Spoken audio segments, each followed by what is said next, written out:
So welcome to early to mid-spring at Untermyer Gardens, except we're not at the gardens today. We're in the City of Yonkers Parks Department greenhouses. In the foreground you can see a lot of the plants that the city's nursery crew will be planting throughout the city. And while we try not to show our cards about what we're going to plant at Untermyer in the canal beds, these big elephant ears behind me might give you a clue or two. So to take a little tour of the benches, and again, maybe we're tipping our hand as far as what we're going to plant this year at Untermyer along the canals, but we largely grow most of our annuals from little plug or seed cuttings that we buy in. They come in about the size of your thumb. We plant them into a 4-inch pot, and you can see the number of flats we have through here that help supply the garden, and we'll grow these on until about mid-May. Most of the plants you're looking at right now are annuals that we use in our canals, maybe some border filler, and certainly our containers, but we are able to grow a handful of perennials as well to augment the beds and borders throughout the garden. One plant I like to have a whole lot on hand is this Nacella tenuissima. It's the Mexican featherweed grass. It has this very fine foliage and turns a bit tawny and gives us a nice flower color, grows to maybe 2 feet tall maximum, but keeps this very loose, interesting, graceful, even kinetic habit. It's a great plant to fill any hole with, and it looks good in containers or planted with annuals as well. So you can see I like to have a lot of that on hand. Stepping back a little bit, and I do like the grasses and grass-like plants. This is an ornamental millet, so it's the grain that's usually grown for cereals. We have a cultivar here called Jade Princess, and behind this is Purple Baron. And just an interesting thing to point out, the less chlorophyll in this chartreuse plant, they were planted at the exact same time. They've been treated to the exact same conditions, but the plant here with more chlorophyll is a third bigger than the chartreuse one that has less chlorophyll. So you can see what kind of compromises are being made when you grow a variegated or chartreuse plant. You just don't have as much sun being captured by the leaves. We have an interesting red pepper that we want to throw into the mix this year. It's just starting to flower. There's a good chance we will pinch these flowers out and not let it fruit too early. We want all that energy to go to root and shoot development. Behind that you'll see one of my favorite salvias. It's a Salvia gregii. Any of the Salvia gregii are worth growing. They bloom all year long.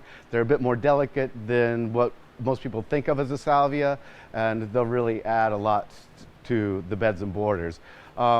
We have this James Britannia here that I've never grown before. I'm really liking the color, the subtle yellow in the flower. It should be about 1 foot wide and maybe 10 inches tall. But one of my favorite plants that I can never grow enough of is this Carex. It's a cultivar called Red Rooster. It's a New Zealand plant, so it won't be hardy for us. Sometimes I've seen it overwinter here and there, and if it's protected, there's a chance you can get it to overwinter, but we're going to use it primarily as an annual plant this year. A plant that I've grown nearly every year that I've been gardening at Untermyer is this Duranta. It has this very strong texture and this very strong variegation, but at the same time it's kind of an airy plant. It just shoots out a few stems up to 2 feet long, mostly 18 inches long, and sort of a starburst shape. And so it trails along the ground and shoots some stems up in the air, but it's kind of a light and airy plant for having such a big, bold foliage texture.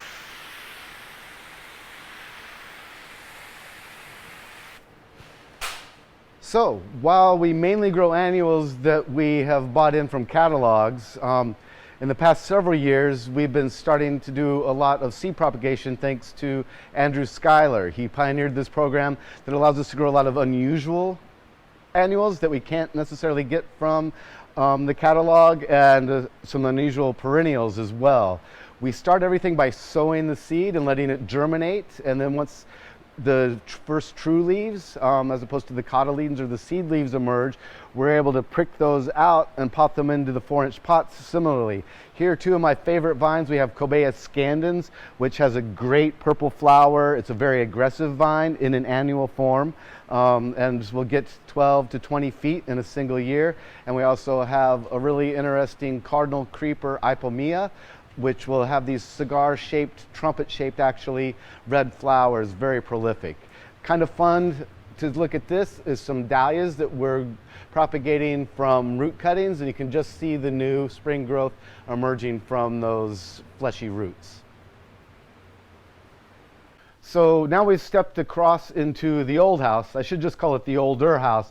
Both of them are a little bit long in the teeth. But what it really is great at this particular house is overwintering everything that we would normally have out in the garden that is not hardy. So a lot of our tropical things. We have all our tropical aquatics there in the foreground. And we're able to keep them watered every day, and they all come through. A lot of these are more bog plants necessarily than true aquatics. All the hardy aquatics we leave up at the Temple of Love in the garden.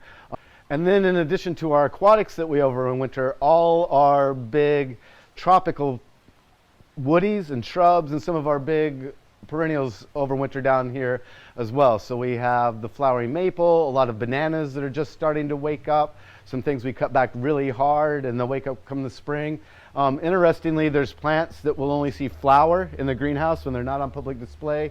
This is the bird of paradise, showing a really interesting display right now. We have a couple palms and some New Zealand flax and even a boxwood or two tucked in. So the non-plant care that we do here at the greenhouse is our fish. Every fall when we're draining the canals, everybody asks, where are the fish? What do you do with the fish? Well, this is exactly what we do with the fish. They come down and live in a cattle trough through the winter, and then once we get the canals filled back up, they move back up to the gardens. So that's also our biggest question in the spring, is when are the fish coming back? So hopefully by the time you're watching this video, the fish will be swimming around in the canals at